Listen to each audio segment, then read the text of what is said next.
ছেড়া দ্বীপের একবারে শেষের প্রান্তে আমরা চলে এসেছি। এখন এখানে দেখা যাচ্ছে প্রবালদের উপরে সেই সমুদ্রের লবণাক্ত পানির একটা ঢেউ খেলা হচ্ছে। এই খেলাটা দেখার জন্য আমরা চলে এসেছি এখানে।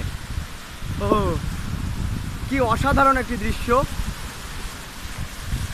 এখানে প্রবালগুলোকে ধুয়ে দিচ্ছে আমাদের সমুদ্রের পানি। সাদা সমুদ্রের পানি, সবুজা পানি একাকার হয়ে মিশে আছে। আমরা দেখছি কাঁকড়ার খেলা।